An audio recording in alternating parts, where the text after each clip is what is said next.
it's allowed among the same-sex individuals in one state, it's going to spread to the entire nation.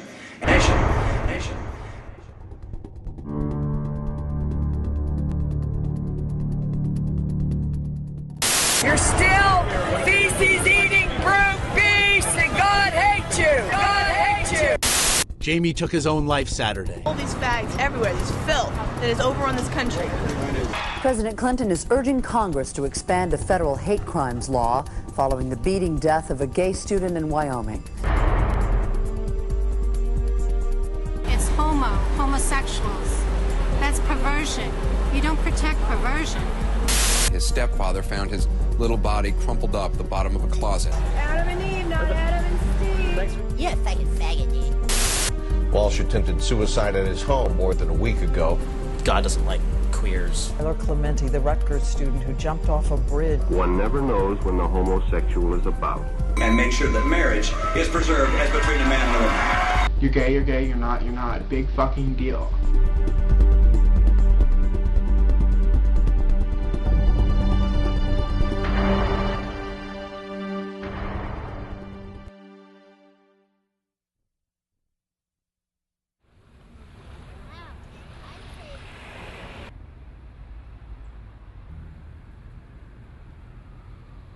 So Cody Barker was 17. He was a senior in high school in Shiocton, Wisconsin. And someone posted a status that said, we've heard word that someone in the GLBT partnership has taken their own lives tonight. And as soon as I saw that, I said, to my girlfriend, I was like, I gotta go, something bad happened. And I ran down the stairs and Jake had just seen the same thing. So automatically we just frantically started trying to figure it out. And so the first person that we called was Cody. So we called, it went straight to voicemail. So then we were just, panicking and, crying and just trying to figure out what had happened. So a friend called and she kept saying, she's like, I said, what's going on? What happened? She said, Cody. And I thought she was telling me to call Cody. And I was like, no. We already tried, he doesn't know, went straight to voicemail, we haven't talked to him. And she said, no, it's Cody.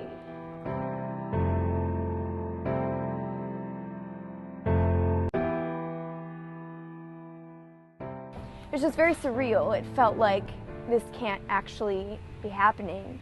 For me, since I was his camp counselor, my campers were calling me and they said, it's not true, right? This is not actually happening. And so I'd go back and forth between trying to be calm on the phone and being like, no, this is what happened. Here's where you can go if you need support. And then I just remember laying on my living room floor and I had some pictures of Cody and I had this stupid rainbow flag. And then I had this wand because I'd given everyone in my rainbow group at the camp that we were at together these wands. He was really proud of it. And I just remember laying there and staring outside thinking in the morning it's this is just going to be a dream.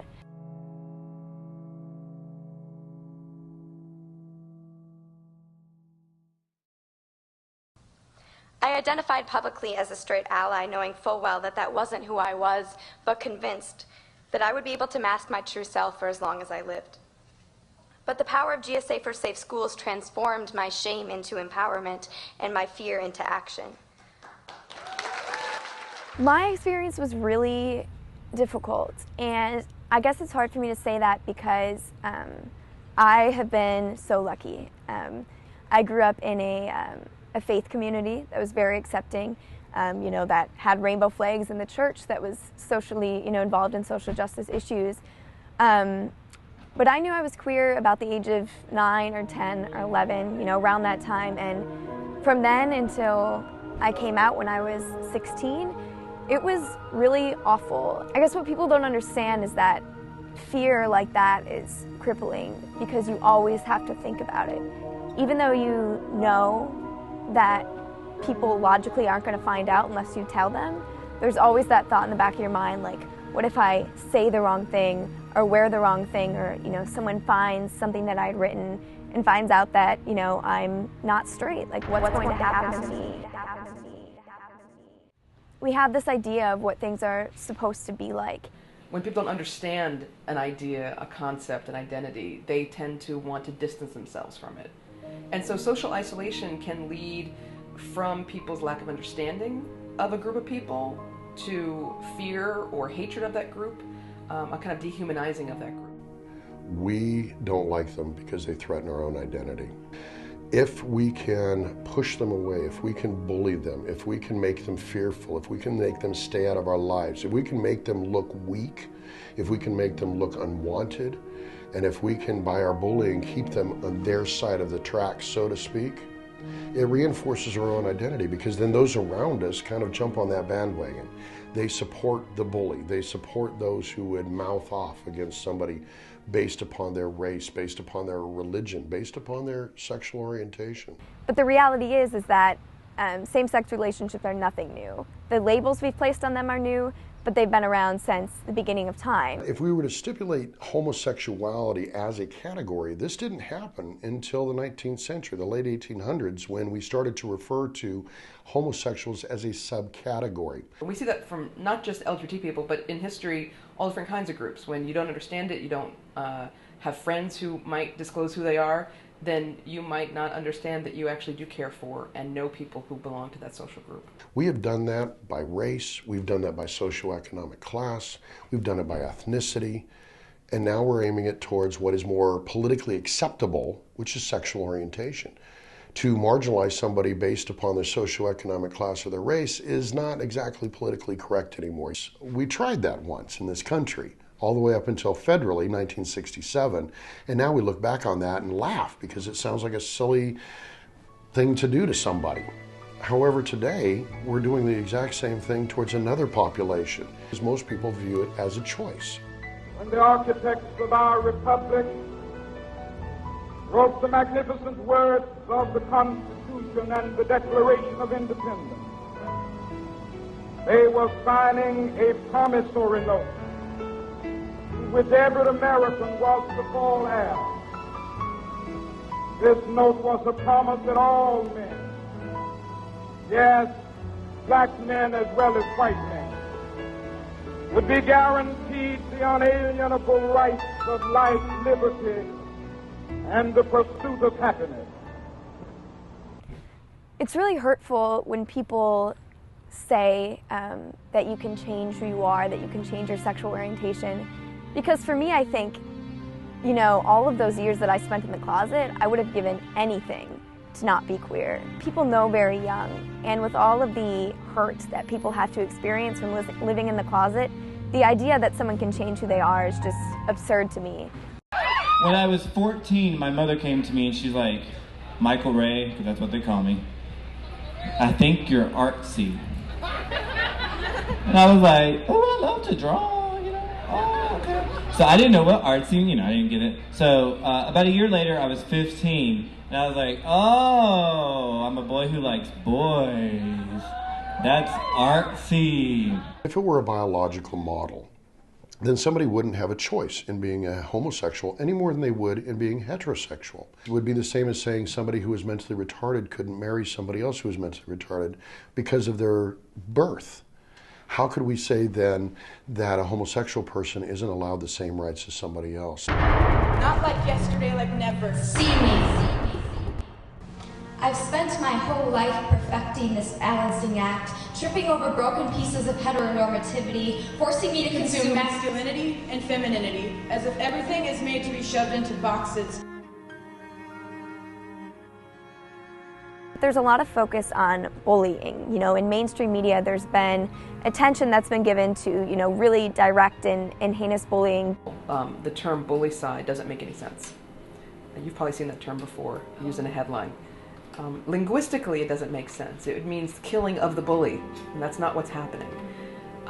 The phrase bullied to death is not appropriate. It's irresponsible, actually, to have these very, very eye-catching headlines around bullying and suicide.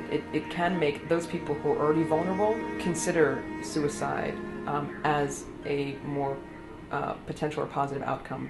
What I think people need to understand is that no one ever has to experience that to feel the pain of being a queer young person. Young people who don't see themselves in history. Young people who don't hear about their families in a math problem.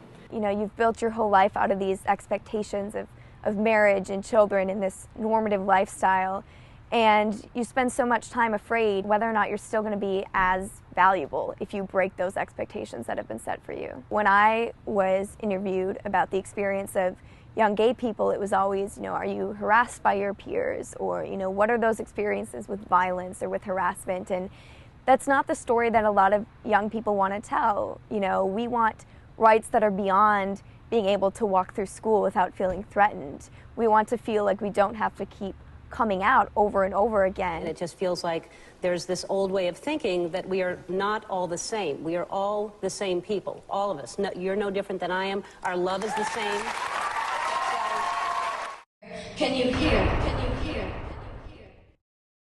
I want you to know how every second felt like a year on the day this school switched genders and got to live without fear.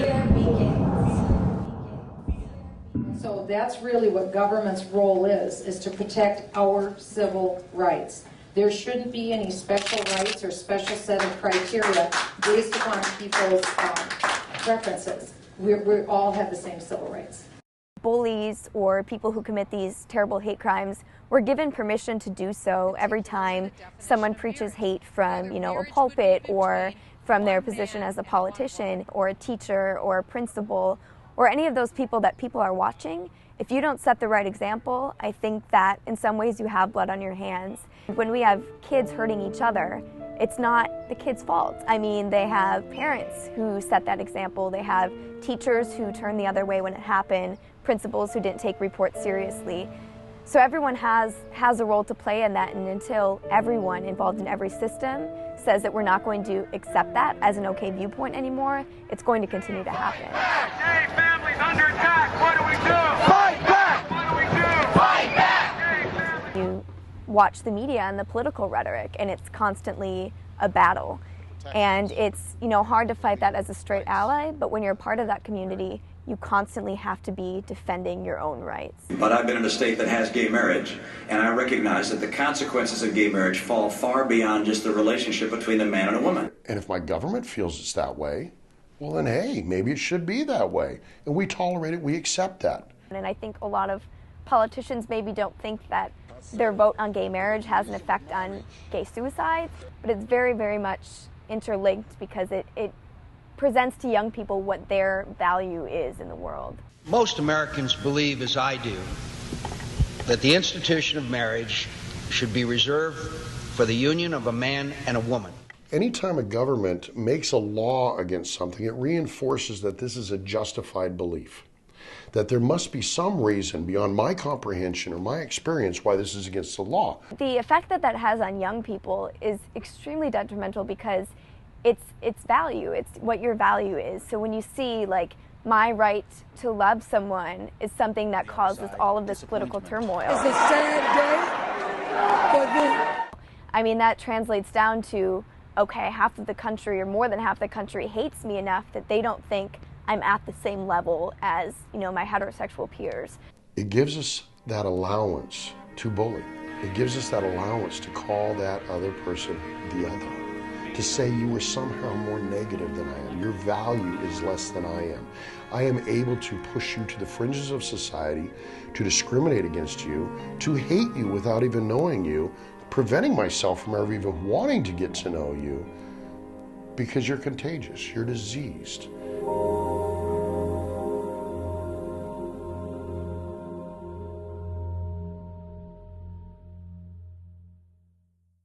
Nobody knows what it's all about. Too much, man. Let it all hang out. If you start to pay attention to advertising, to turning on the television or reading books, it's almost always straight couples that are presented. There's a very narrow representation of LGBT people in the media. And then HIV and AIDS came along. And then there was a huge backlash because that was the gay disease. It's the acquired immune deficiency syndrome. The disease known as AIDS. Disease AIDS. When it's not the narrow representation, it's just a plain old absence. So part of the problem is the lack of representation. And then when we do get represented, it's a very narrow form, a very kind of rigid, stereotypical form of representation. I'll call you later, okay? Kiss it, spank it. The kind of invisibility of LGBT people in our society can create a sense of social isolation. So if you identify with a group, but you never see positive images, if you never hear affirmative stories, if you don't understand history, that can lead to a sense of loss. It can lead to a sense of dislocation, if you will. It can also lead to people not understanding who you are and denigrating it, devaluing who you are. Or even just the assumptions that are made, even by people who are accepting of the lesbian and gay community, is that they'll still assume that everyone's straight. So until they hear differently, you know, like as a young woman, I'll be asked, so do you have a boyfriend? And it's never, you know, do you have a girlfriend, do you have a boyfriend? It's always assumed until you're told differently that you're straight.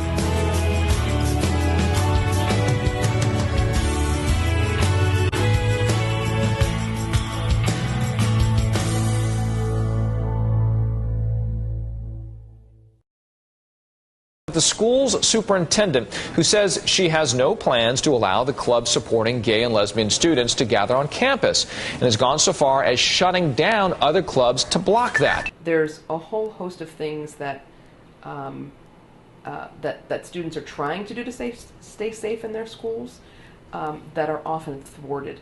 Students who are trying to organize a GSA have been given repeated resistance from the administration. I was serving on a student panel, and one of these teachers who really didn't like me started to ask, you know, how can we create schools or safe schools when everyone has a different idea of what it means to be safe and healthy? And he was basically trying to say, like, what if we don't think being gay is healthy? How do we make, you know, safe schools if we disagree about that? And at that point I was like, you know, if we're having discussions that are inherently harmful for students, then it's not a safe environment, and it doesn't matter like how respectful we're being.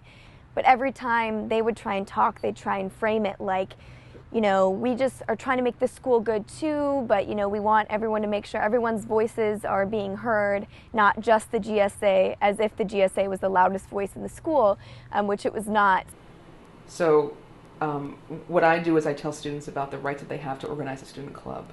But they might come back and say, now the administration is doing X, Y, or Z. Now they're changing the policy about signing up with parental permission. Now they're saying we can't use the title GSA for our club. They're telling us to call it something else. One of the issues that we're working on is to get a federal policy that would incorporate sexual orientation and gender identity expression in all of our anti-bullying and anti-harassment policies in our schools.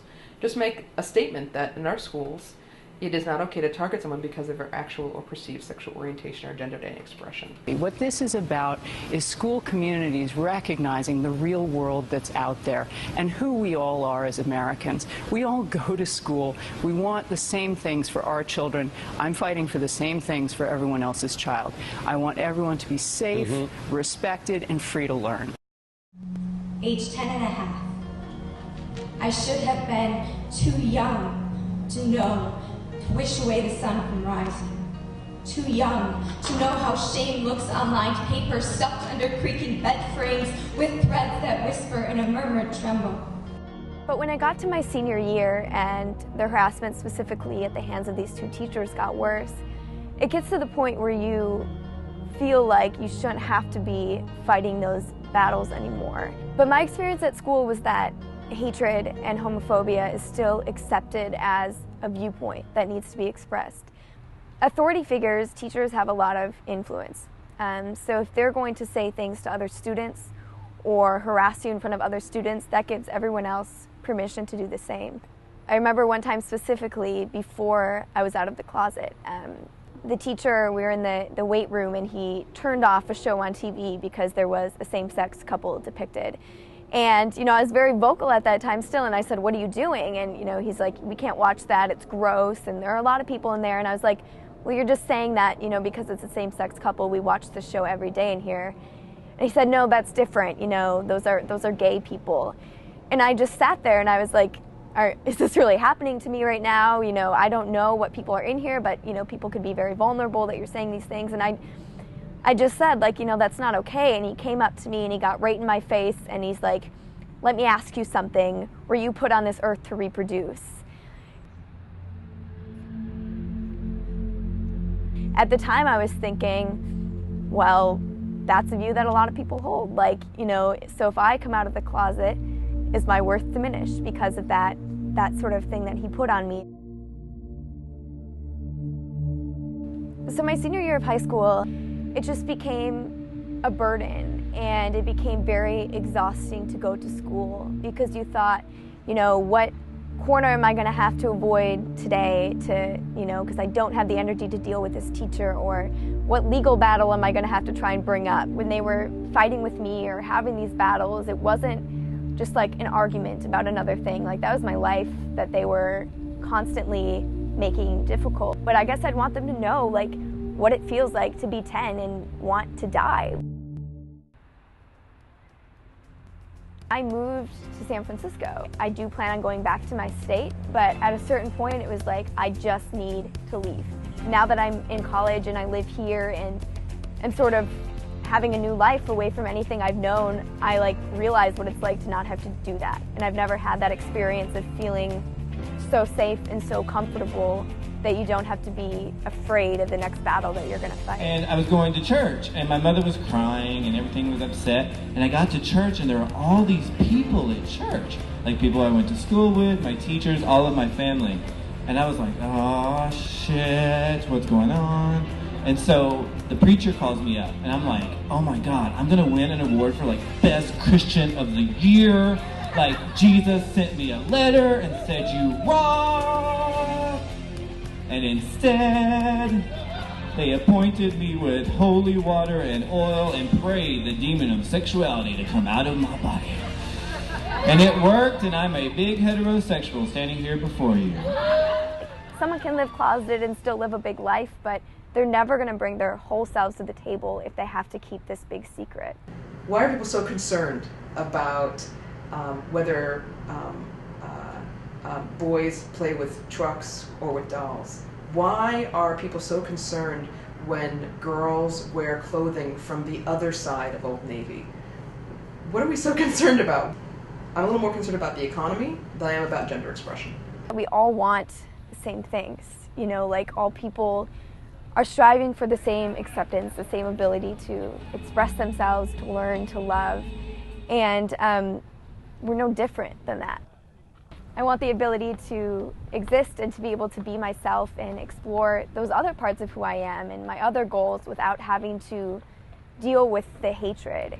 So we also have to transfer those individual changes politically, and what that's going to take is people from all backgrounds and all sexual orientations saying, you know, we're not going to allow this to happen anymore. Once I sort of found the empowerment and found the way that I could live openly, I discovered that it's up to those of us who have that opportunity to then make things better.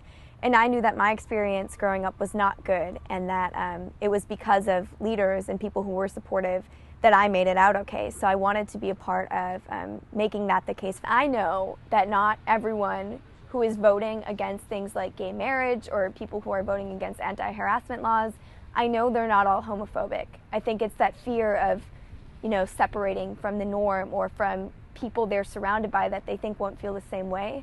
But my experience on a micro level has been that a lot of people are either struggling silently or they're allied, but they're silent. Support has to be very vocal, and that if you're going to be an ally, you have to be a very direct ally. It happens when people look past their ultimately minor differences to see themselves in the hopes and struggles of their fellow human beings.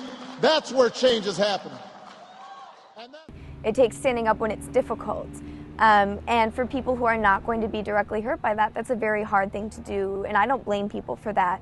But I think what it's important for people to understand is that, like, my oppression is linked to your oppression and vice versa. So if you are a straight ally or you're heterosexual and you're not standing up for someone who is gay, you're hurting yourself too. And so what we need is for those stories to be told, and we need people to be able to have the courage, whether it's in their workplace, in their school, or in a larger political sphere, to say, you know, I know this issue is divisive, but I'm straight and this person that I love is gay, or something like that. And if we feed them hope and we feed them reason and tolerance, then they will become tolerant and reasonable and hopeful. And when fear goes away, inevitably tolerance always follows.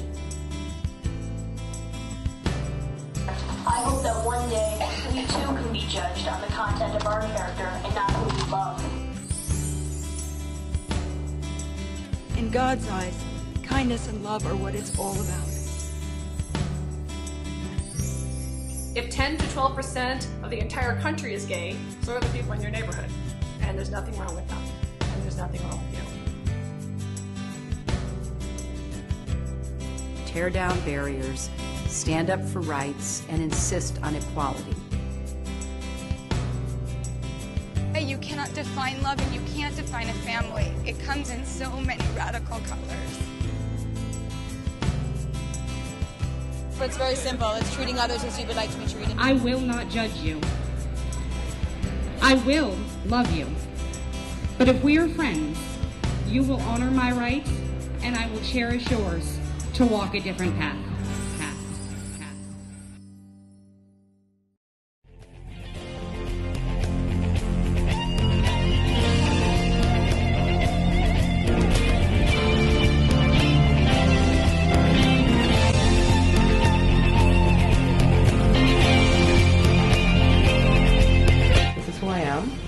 I'm going to be, and this is the way I want my school to be.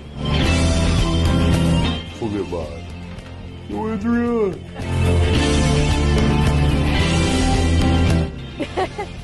Yeah, they weren't here before.